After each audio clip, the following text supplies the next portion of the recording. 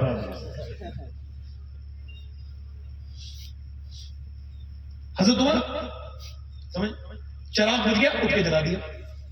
کسی نے کہا غلام سے جلوا لے. آپ نے فرمایا تو کیا ہوا, میں چراغ جلانے سے پہلے بھی عمر تھا, میں نے جلا دیا تو پھر بھی عمر ہوں.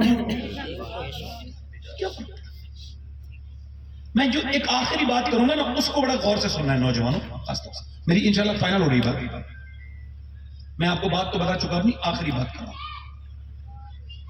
اتنا اوپر جب کوئی آدمی چلا جائے نا, اور عمر کوئی ایسا آدمی نہیں ہے, آپ کو پتا ہے پوری دنیا کے ہر شہر میں زلزلہ آتا ہے, مگر ایک بار مدینے میں زلزلہ آیا اور حضرت عمر بیٹھے تھے منبر پر.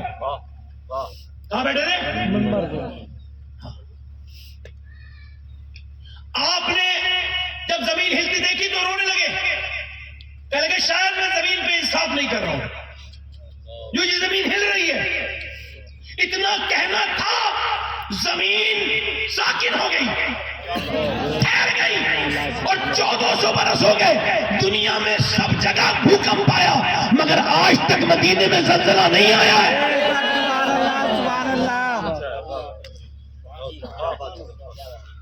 کسی ایسے پیر کی بات نہیں کر رہا ہوں بھائی جس کے مریدوں نے اس کی کرامتیں گھڑ لی, میں اس کی بات کر رہا ہوں جس کا سراپا.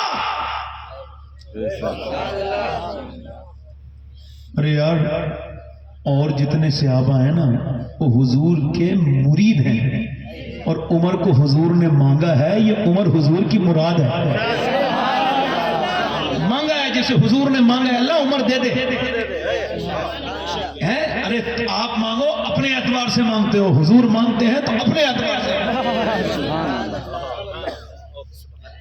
شیخ الاسلام خواجہ قمر الدین سیالوی فرماتے تھے حضور نے عمر نہیں مانگا تھا بلکہ اسلام کی عمر مانگ لی تھی. توجہ ہے کہ نہیں؟ اب توجہ کرو, آخری بات کرو. میں کہہ رہا ہوں تو ہمبل ہو جانا اتنا آسان کوئی عام آدمی نہیں ہے. اچھا دیکھیں آپ کوئی ذرا سا بھی کسی کو ہو جائے, میں کسی کا نام نہیں لیتا, کوئی ذرا سا دولت بڑھ جائے, تھوڑا سا وہ آ جائے, یہ سب تو ہے نا, تو بڑا لوگوں کو مسئلہ ہو جاتا ہے کہ میں ادھر نہیں جاؤں گا اور یہ 4 لوگ ادھر آنے چاہیے. ایسے لوگوں کی زندگی بڑی مشکل ہے. اب کوئی جوتے پہنانے والا ہو تو بھائی جان جائیں گے, اب ہے ہی نہیں تو بیٹھے رہیں گے. حضرت عمر فاروق اعظم صبح اٹھتے فجر میں, کیا دنیا میں ایسے ماؤں نے بیٹے جنے تھے؟ نہیں, ایسے ماؤں نے بیٹے پھر کبھی نہیں جنے.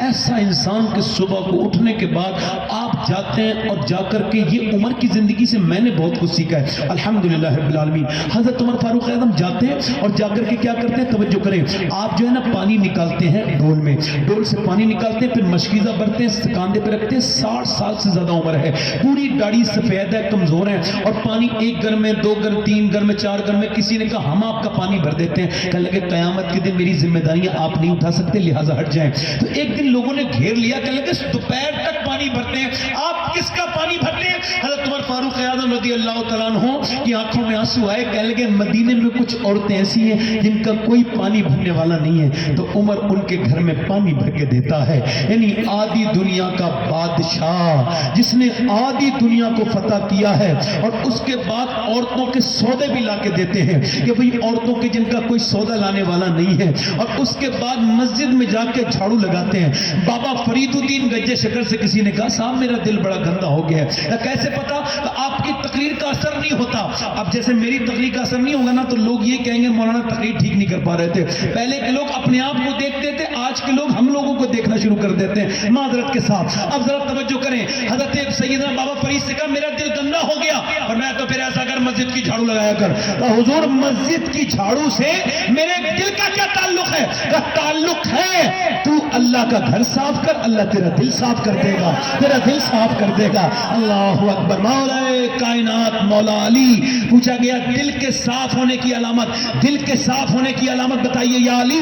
آپ نے فرمایا سنو, جب تم غریب سے ملو تب بھی اور امیر سے ملو تب بھی فیلنگ ایک جیسی رہے تو تمہارا دل بہترین ہے, صاف ہے, پاک ہے. اور غریب سے ملتے وقت تمہارا لہجہ بیکار ہو جاتا ہے, سخت ہو جاتا ہے, اور غریب کو دیکھ کے تمہیں غصہ آتا ہے تو سنو, اور امیر کو دیکھ کے تمہیں غصہ نہیں آتا تو آپ بلڈ پریشر کا نہیں منافقت کا علاج کرائیے. یہ بلڈ پریشر کی بیماری نہیں ہے, یہ منافقت کی بیماری ہے. عمر فاروق اعظم ہے, توجہ کریں میری طرف, اس غور کیجئے اس بات کو. حضرت عمر فاروق اعظم ہے, اس کے بعد یہ سب کام کرتے, ایک دن گزر کے جا رہے ہیں, عظمت والدین ہے, تو یہ آخری بات سن لیجئے. نکل کے جا رہے ہیں, ایک عورت رو رہی ہے. اچھا وہ عورت بھی بیچاری ایسی ہے, نہ اس کا کوئی بھی نہیں, اس کا بچہ بھی کوئی نہیں, شوہر بھی کوئی نہیں. آپ نے فرمایا آپ کیوں رو رہی ہیں؟ اندر سے آواز دی, آپ کون ہوتے ہیں؟ ہماری ڈیوٹی ہے. آپ کی ڈیوٹی کس نے لگائی ہے؟ کہا اللہ کے رسول نے لگائی ہے. دروازہ کھول کے بولی میں عمر کو رو رہی ہوں. کہا عمر نے کیا بگاڑ دیا تیرے؟ کہ 3 دن سے بھوکی بیٹھی ہوں. عمر آدھی دنیا کا بادشاہ ہے, اب بس مرنے کا انتظار ہے, پکا پھلوں, کیا پتہ کب ٹوٹ کے نیچے. تو جب میں مر جاؤں گی تو قبر میں جاؤں گی تو بس حضور سے شکایت کرنی ہے عمر کی کہ عمر آدھی دنیا کا بادشاہ تھا. اور وہ عمر جب کسی سے نہ ڈرا, اس عورت کے سامنے بچوں کی طرح رونے لگے, کانپ گئے. عمر کو خبر تھوڑی تو بھوکی ہے. کہا لگی وہ خبر نہیں رکھ سکتا تو پھر حکومت کیوں کرتا ہے؟ اس کو یہ چھوڑ دیں, میں بھی آتا ہوں. گئے اندر, کچھ لے کر کے آئے اور پھر روٹی بنائی, آگ کو جاری کیا. پھر اس عورت نے کہا تو آدمی نیک لگتا ہے, ذرا پانی بھی گرم کر دے. پانی گرم کرنے گئے تو داڑھی میں دھواں نکلنے لگا. کہنے لگے ذرا جھاڑو بھی لگا دے, مجھ سے جھاڑو لگتی نہیں. جھاڑو بھی لگانے لگے. سب کام کر کے سامنے آ کے بیٹھ کے بولے ایسا کر عمر کو اب معاف کر دے. کہا کیوں؟ کہ بس معاف کر دے. عمر اس لائق نہیں تھا جو اللہ نے اسے دے دی. اونٹ چلاتا تھا, اونٹ. کہنے لگے اونٹ چلاتا تھا عمر, ایک مٹھی اونٹ, ایک مٹھی جو, ایک مٹھی کشمش پر پورے دن اونٹ چلاتا تھا. کہنے لگے معاف کر دے. مطلب اس کے پاس ووٹ نہیں ہے جو معافی مانگ رہے ہیں اس سے. ہم کب معافی مانگتے ہیں؟ جب مر جاتے ہیں ماں باپ. اس ہندوستان اور اس بر صغیر کی کمی یہ ہے کہ یہاں مرنے کے بعد اہمیت کا اندازہ ہوتا ہے. سب کو نہیں کہہ رہا, جیتے جی کبھی باپ سے بات کر کے دیکھو. باپ تو ایسی بہار ہے, کبھی ماں کے قدموں کو چوم سے کہو اماں معاف کر دے. کبھی ماں کے پاؤں کو دبا کے دیکھا کرو, مرسڈیز چلانے میں مزہ نہیں جو ماں کے قدموں کو دبانے میں مزہ. کسی جگہ سیر کرنے میں وہ مزہ نہیں جو کبھی ماں لیٹی ہو تو اس کے قدموں میں بیٹھ جانے میں مزہ.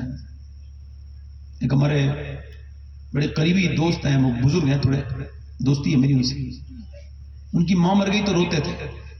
بچوں نے فون کیا آپ سمجھا دیجئے, آپ کو بڑا مانتے ہیں. میں نے کہا بھائی جان کیوں روتے ہیں؟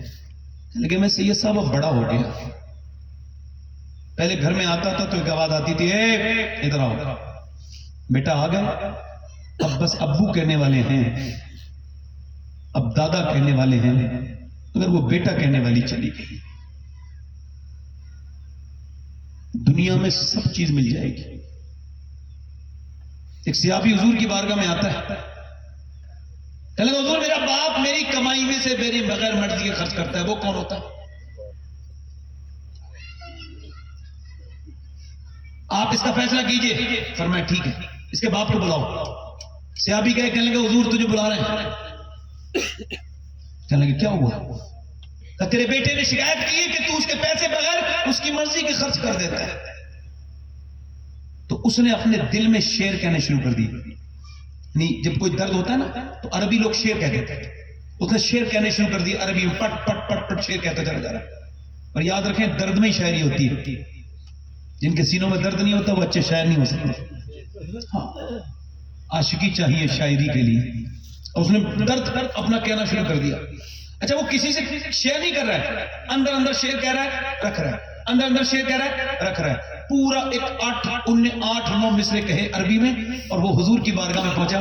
کمال کی بات یہ ہے کہ اس سے پہلے جبریل آ گئے, کہا حضور اس باپ کی بیٹے کی بات بعد میں سنی جائے گی. اللہ فرماتا ہے پہلے وہ شعر سن لیجئے جو اس نے اپنے گھر سے آپ کے گھر تک گئے ہیں. حضور نے فرمایا کیا آپ نے کوئی شعر کہے ہیں؟ تو بوڑھا بولا یہ تو میرا اللہ کے علاوہ کوئی نہیں جانتا. فرمایا اللہ نے مجھے بتایا ہے. تو حضور نے فرمایا بتانا کون سے شعر کہے. کہا حضور رہنے دیجیے. نہیں بتا. اعلیٰ نے لکھا ہے جب اس نے اپنے شعر کہنے شروع کیے نا تو مدینے کی دیواروں سے آنسو نکلنے لگے. حضور نے فرمایا بتانا کیا شعر کہتے. اس نے پہلا شعر جو کہا اس کا مفہوم یہ تھا, یا رسول اللہ میں نے پہلے یہ شعر کہا تھا کہ میرے بیٹے آج تو مجھے آنکھیں دکھاتا ہے, مگر میں نے تیرے لیے اپنی جوانی کو برباد کر کے اور اپنی جوانی میں آگ لگا کے تیری جوانی میں اجالا کیا. میں نے پردیس کاٹے, میں نے کتنوں کی گالیاں سنی, کیسی کیسی جگہ مزدوریاں کی. میں رات کو آتا تھا چھپ کے تجھے دیکھتا تھا, تو سو جاتا تھا دیر رات تک, تو میں تجھے اٹھاتا نہیں تھا مگر پیار کر لیتا تھا میرے لال. جب تو رات کو بیمار ہوتا تھا تو تیری ماں کا اور میرا دل دھک دھک دھڑکتا تھا کہ ہمارے بیٹے کچھ ہونا چاہیے, یہ مرنا چاہیے. صبح لے کے بھاگتے تھے, راتوں کو بھاگتے تھے. میں ایسا لگا تجھ میں کہ میں نے اپنے جذبات ختم کر دیے, جذبات اپنے بچوں کا سوچا, میں نے اپنی خوشیاں قربان کر دی. میں دوڑتا رہا اور میں نے یہ نہیں سوچا کہ میں کیا کر رہا ہوں. تو جوان ہو گیا, میں بوڑھا ہو گیا, میں بالکل جو ہے وہ میں پیڑ کی طرح مرجھا گیا, تو تنے کی طرح کھڑا ہو گیا. مگر جب تو بڑا ہوا نا بیٹے تو میرے دل میں خیال تھا تو میری بڑھاپے کی لاٹھی بنے گا, مگر تو نے مجھے بہت برا سبق, تو نے مجھے بہت برا اجر دیا. آج تو مجھے غلاموں کی طرح بلاتا ہے. یا رسول اللہ میرا دل پھٹنے کو آتا ہے اس کی یہ بات سن کر کے. یا رسول اللہ میں آپ سے پوچھتا ہوں, میں اس کا باپ ہوں, پوری جوانی لگا کے اس کے ساتھ یہ کیا, تو کیا میں اس کے مال کا مالک نہیں؟ میرے نبی پاک نے اس کا گریبان پکڑ لیا اس کے بیٹے کا اور فرمایا تو مجھ سے یہ پوچھنے آیا نا کہ تیرے باپ کا حق ہے نہیں؟ تیری جان تیرا مال اتنا تو حقدار نہیں اپنی جان مال پر جتنا تیرا باپ حقدار ہے. تیرا باپ حقدار ہے. یہ باپ چلا جائے گا نا تو کل دیکھنا کوئی پھر ملے گا نہیں. یہ دوسرا دنیا میں کوئی باپ دوسرا نہیں ملتا. باپ کے ہوتے ہو جی ہم نے تو اس کا احساس کیا ہے. میں نے آج سے 22 سال پہلے میرے والد کا وصال ہوا اور میں یہ سوچتا ہوں کہ بتائیں سب جگہ تقریریں ہوتی ہیں اور سب لوگ سنتے ہیں, کاش کہ وہ بھی ایک تقریر سن لیتے میرے والد تو کم سے کم ان کے دل کو سکون ہو جاتا. اجے مجھے بتائیں ایک مالی نے پیڑ کو لگایا ہے, موسموں سے بچایا ہے, اور پیڑ جب بڑا ہو گیا اور جب وہ پھل دینے لگا نا تو پھر مالی چلا گیا. تو اب وہ مالی چلا گیا, اب وہ پیڑ جو ہے نا وہ پھل دیتا ہے مگر وہ بہت اداس ہے, وہ بہت کسی کو ڈھونڈتا ہے. وہ پیڑ کہتا ہے میرے پھل سب کھاتے ہیں مگر جس نے مجھے بچایا تھا سردیوں سے گرمیوں سے موسموں, میرا مالی چلا گیا. اب پیڑ پھل بھی دیتا ہے تو وہ اداس رہتا ہے, اس کو وہ سب اچھا نہیں لگتا.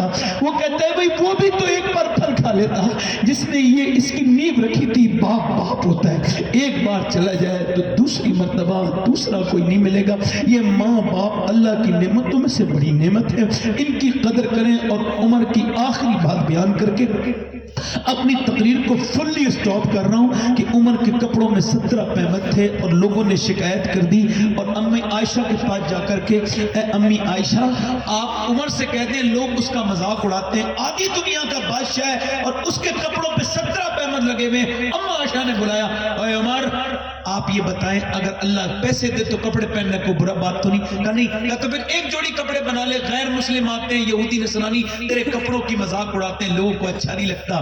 امی عائشہ سے کہنے لگے اس کا نام بتائیں جو آپ کے پاس آیا تھا, اس سے پوچھوں گا میری ذاتی زندگی میں اس نے دخل کیوں دی, کیوں میرے دل کو دکھایا. اور آپ نہ کہیں میری ماں آپ جو کہیں گی عمر وہ پہن لے گا، مگر یہ کپڑے نہ اتروائیں۔ کہا کیوں؟ کہا نہ یہ کپڑے نہ اتروائیں۔ کہا کیوں نہ اترواؤں؟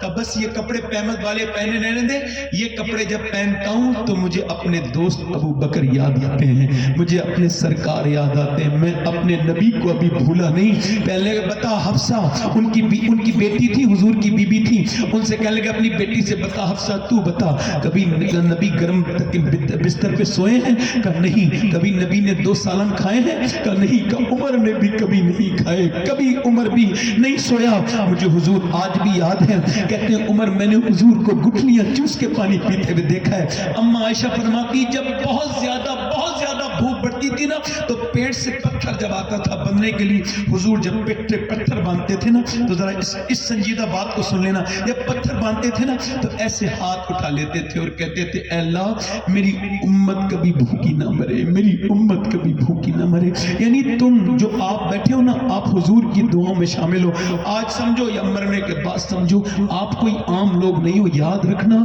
تمہارے لیے نبی پاک نے دعائیں مانگی ہیں، اور وہ بھی اتنی کہ کوئی کسی کو اتنا نہیں چاہ سکتا۔ میرے آلات فرماتے ہیں قبر میں بھی حضور امت کے لیے دعائیں کر رہے ہیں، آج بھی قبر انور میں، اور جب اٹھیں گے تو حضور سر سجدے میں رکھیں گے، قیامت کے دن عرض کریں گے پیش حق مزدہ شفاعت کا سناتے جائیں گے، آپ روتے جائیں گے، ہم کو ہنساتے جائیں گے۔ جس نے پیٹ میں پتھر باندھے اسے عمر نہیں بھولا، مگر تمہاری شادیوں نے بھلا دیا، تمہاری شادیوں میں ناچ گانے ڈی جے اپنے نبی کو بھلانا ہے۔ بولو میرے بھائیوں، تمہارے گھروں میں بے پردگیاں، تمہاری بہنیں بیٹی بیٹیا، کس بات پہ میں گفتگو کروں اور کس کو چھوڑ دوں، کیا کہوں؟ بس یہی کہوں گا کہ حضور پر کم سے کم 100 بار تو درود پڑھ لیا کرو، اپنی زندگی میں لاؤ۔ زندگی یہ سبھی کے لیے نہیں ہے، تاج الشریعہ فرماتے ہیں زندگی یہ نہیں ہے سبھی کے لیے، زندگی ہے نبی کی، نبی کے لیے۔ اچھا مجھے بتاؤ نوجوانوں، آخری بات کر رہا ہوں، قبر میں گئے، ٹھیک ہے، اور حضور آئیں گے، کون آئیں گے بولو؟ حضور آئیں گے۔ اچھا تو ان آنکھوں سے حضور کو دیکھ لیں گے جن سے گندی فلم دیکھی تھی؟ سوال ہے، موت نے کبھی کسی سے او ٹی پی فیل نہیں کروائی؟ مولا علی سے پوچھا گیا کہ حضرت آدم علیہ السلام سے وہ خطا کیوں ہو گئی تھی؟ وہ جو خطا اجتہادی ہے کیسے ہو گئی؟ مولا علی فرماتے ہیں کہ وہ جب آدم جنت میں تھے نا علیہ السلام، تو کہتے ہیں موت ان کے ایسے کر کے سامنے رہتی تھی، اللہ کی مشیت تھی، وہ موت ایک دن پیچھے کو چلی گئی پیٹ کے، اور زندگی کی امید سامنے آ گئی اور وہ خطا ہو گئی۔ یعنی زندگی کی امید گناہ کراتی ہے آدم کی اولاد سے۔ آج حاجی صاحب کا مثال ہوا ہے، ہم لوگ مر جائیں گے۔ ذوق نے کہا تھا دنیا نے کس کا راہ فنا میں دیا ہے ساتھ، تم بھی چلے چلو جب تک چلی چلے۔ میں نے 17 سال کے لڑکے کو جب اپنے ہاتھوں سے دفن کیا تھا نا تو غسل بھی دے رہا تھا میں، تو اس کے جو سر تھا اس میں میری انگلی چلی گئی اور وہ پوسٹ مارٹم ہو گیا تھا، تو وہ اس میں میری انگلی میں خون نکل گیا، میں رونے لگا۔ ایک صاحب بولے سید صاحب کیا تکلیف ہو رہی؟ میں کہا نہیں، پوسٹ مارٹم جو کیا ہے، اور میں منافق نہیں، مسلمانوں اتفاق یہ ہے۔ حضور فرماتے ہیں کہ جب مسلمان جب ہاتھ پکڑتا ہے نا غسال مردے کا، کہتا ذرا نرمی کر، ذرا آرام سے، تیرے اٹھانے سے بڑی تکلیف ہوتی ہے۔ نہیں وہ کپڑے اتارتا ہے اس کو تکلیف ہوتی ہے، اور وہ جو پوری جسم اتار دیتا ہے پھاڑ کے پھینک دیتا ہے شراب پی کے، اس وقت کتنی تکلیف ہوتی ہوگی جب وہ مردہ گھر میں جب وہ چیرتے ہیں پوسٹ مارٹم والے۔ کسی پوسٹ مارٹم جن کے ہوئے انہیں پتہ نہیں تھا ہم مریں گے تو پوسٹ مارٹم ہوگا، مگر سوچے تو اوپر سے لے کے میں نے ایک پوسٹ مارٹم دیکھا تھا، تب سے اب تک کوئی مجھے زیادہ دلچسپی رہی نہیں چیزوں میں، اور بہت زیادہ میں سب کچھ سمجھتا کچھ نہیں۔ یہاں سے پھاڑ دیا، سوجے سے سیاہ ہے، اللہ کی بارگاہ میں دعا ہے اے اللہ دن رات سفر میں رہتا ہوں، بس پوسٹ مارٹم والی موت سے بچا لے، موت بہت سخت، دیگوں میں ابالنے سے بھی زیادہ سخت، اپنے رب سے توبہ کر۔ مولا علی نے قبرستان کے برابر میں گھر بنایا تھا، کہتے ہیں یہ مردوں کے پاس بیٹھتا ہوں تو اللہ کی یاد دلاتے ہیں، دنیا والوں کی طرح نہیں جو غیبت کی محفلیں کرم کریں، مردوں کے پاس بیٹھو زندہ ہو جاؤ گے بھائیو، توبہ کر لو۔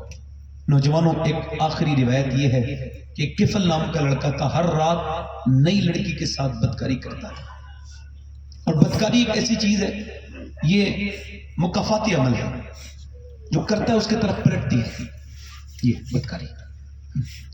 اور حضور فرماتے ہیں جس نے غیر عورت کو ہاتھ لگایا ہے اس نے ایسا کیا جیسے جہنم کے انگارے کو ہاتھ لگاتے ہیں. فرماتے ہیں حضور سور سے جسم کا لگنا اتنا برا نہیں اتنا غیر عورت سے جسم کا لگنا برا ہے. ایک حدیث فرماتے ہیں، حدیث قدسی، اللہ فرماتا ہے محبوب میں اگر زانی کو معاف بھی کر دوں نا جنت بھی دے دوں تو جنت میں اپنا دیدار نہیں کروں گا. یعنی جو زنا کرے گا اسے اللہ اپنا دیدار نہیں کرے، اتنا ناراض ہے. کتنی بے حیائی ہے یہ. حضور فرماتے ہیں کفل نام کا لڑکا روز نئی لڑکی بلاتا تھا. ایک رات ایک لڑکی آئی تو رونے لگی، ایک بستر پہ بیٹھی، اس نے اس کے ہاتھ لگانا چاہا تو وہ کانپ گئی. میں نے کہا اے میری رات خراب کر رہی ہے، پیسے نہیں ملے تجھے؟ کہا پیسے تو ملے ہیں مگر سب کچھ پیسے نہیں ہوتے، تو کیا جانے، میرا باپ مر گیا، بہن بھائی بھوکے ہیں اور ان کی بھوک کی وجہ سے جسم بیچنے آئی ہوں. کہا پھر ڈر کس سے رہی؟ اللہ سے، میرا مالک مجھے معاف کر دے. اور پھر وہ پھوٹ کے روئی، مالک دیکھ تو گواہ رہنا، آج گناہ بھی کر رہی ہوں تو مجبوری میں، چھوٹے چھوٹے بہن بھائی بھوکے، مجھے معاف کر دینا. حضور فرماتے ہیں ایسی پھوٹ کے روئی، اس کے آنسوؤں سے دل اس کا دھل گیا کفل کا.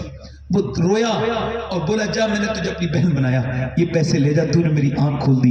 وہ ادھر گئی، یہ جو ہے نا سجدے میں گر گیا اور کہنے لگا مالک اگر میرے جیسا کمین کوئی نہیں تو تیرے جیسا رحیم بھی کوئی نہیں ہے. اگر میرے گناہوں کی کوئی حد نہیں ہے تو تیرے کرم کی بھی کوئی حد نہیں ہے. اگر میں نے پوری راتیں، میں رات کالی کرنے والا انسان، مجھے پوری زندگی ہو گئی بدکاری کرتے کرتے، مگر میں نے کبھی سوچا نہیں کہ تو مجھے دیکھ رہا ہے. میری ہر حرکت پہ تیری نظر ہے، میری سانسیں جو چلتی ہیں وہ تیری مرضی سے چلتی ہیں، میں صرف تیری مرضی سے زندہ ہوں. میں اپنے آپ کو بہت بڑا سمجھ رہا تھا، مجھ کو معاف کر دے مالک. ہاں اگر میرے عیبوں کی حد نہیں ہے تو تیرے ستار ہونے کی حد نہیں. ایسا رویا کہ اس کا دل جو ہے نا وہ ایسا رویا کہ دل کا دورہ پڑ کے مر گیا. کوئی بندہ تیرے در پہ جو آنسو رول دیتا ہے میرے مولا در توبہ تو اس پر کھول دیتا ہے. وہ تو مر گیا، صبح کو جنازہ اٹھانے والا نہیں ملتا تھا، دوپہر ہو گئی، اس کا جنازہ کون اٹھائے گا؟ بدکار ہے، بے حیا ہے، اس کا جنازہ کون اٹھائے گا؟ کوئی نہیں اٹھاتا تھا. اللہ نے فرشتوں کو بھیجا، اس کے دروازے پہ بڑے بڑے لفظوں میں لکھے گئے ہیں ان اللہ قد غفر الکفل. یہ جو کفل ہے نا اس کو اللہ نے بخش دیا ہے. کیوں بخش دیا ہے؟ کیونکہ یہ اللہ کو اللہ مان چکا تھا. اس نے تو آنسو بہا دیے تھے اس کے سامنے. وہ یہی تو کہتا ہے میرے بندے کتنے بھی گناہ کر، زمین آسمان سے زیادہ تیرے گناہ ہو جائیں پھر بھی بس اتنے آنسو کہ تیری آنکھ سے گرا آنسو تیرے گال تک آ جائے، میں سارے معاف کر دوں گا، سارے معاف کر دوں گا. یہ گزارش ہے. اس محفل میں 1 منٹ کے لیے بتائیں، بیٹھ جائیں. میں کسی سے کچھ زبردستی نہیں کرتا ہوں مگر پھر بھی میرا اصول ہے تو جب تقریر کی ہے تو یہ بھی کہوں گا. کتنے لوگ ایسے جو حضور کے نام پہ گردن کڑا سکتے ہیں؟ نیچے ہاتھ کریں. ایک دوسرے کی طرف نہ دیکھیں اور مسکرائیں نہ. گردن کٹانے والے تو کچھ بھی کر سکتے ہیں نا. تو کتنے لوگ ایسے ہیں جو آج سے گردن بھی کٹا دیں گے اور آج سے حضور کے نام پہ پوری گاڑی بھی رکھا لیں گے. اس محفل میں ذرا وہ لڑکے کھڑے ہو کے دکھا دیں، کھڑے ہو جائے. جو آج سے داڑھی رکھائیں وہ کھڑے ہو جائے. کھڑے رہو. ارے واہ اسلم بھائی ماشاءاللہ. آئیے باہر آئیے، باہر نکل گیا یہ داڑھی رکھانے والے ساڑھے جن کی داڑیاں آ چکی ہیں. آئیے کھڑے ہو جائے. میں تو بڑا خوش ہوں کہ اسلم بھائی آ گئے ہیں. آپ بھی آؤ، باہر آؤ. سنت رسول رکھائی جا رہی ہے، ہر نبی کے داڑھی ہر بلی. لیکن توفیق تو اللہ ہی دے گا نا. ادھر آ جائیں. 2 لوگ آئے ہیں، دیکھیں زبردستی کوئی نہیں ہے. مجھے امید ہے کہ لوگ رکھائیں گے. اب جس کے جی میں آئے وہ پائے روشنی، میں نے تو دل جلا کے سرے راہ رکھ دیا. دیکھیں اور کوئی دیوانہ نوجوان لڑکا ہو کوئی جو آج سے اپنے گناہوں سے توبہ کر کے داڑھی رکھائے. یہاں کوئی مدرسے کا طالب علم نہ آئے چونکہ ان کے تو نصاب نہیں ہوتے. آپ چلے جائیں، ہم نے کوئی تعداد نہیں دکھانی کسی کو. آپ آ جائیں بس، یہ کافی ہے میرے لیے. 3 لوگ کافی ہے بیٹا. ٹھیک ہے چچا کھڑے رہیں. آپ کی داڑھی چھوٹی ہے. اور کوئی ہے؟ ادھر سے کوئی آ رہا ہے، ادھر سے کوئی آ رہا ہے. چلے کوئی بات نہیں، میں تو خود نظریں چرا رہا ہوں چونکہ میرا یہ ورک ہے اور میں روز اسے کرتا ہوں معذرت کے ساتھ. کوئی اور عاشق رسول ہے ادھر؟ کوئی ہے اور؟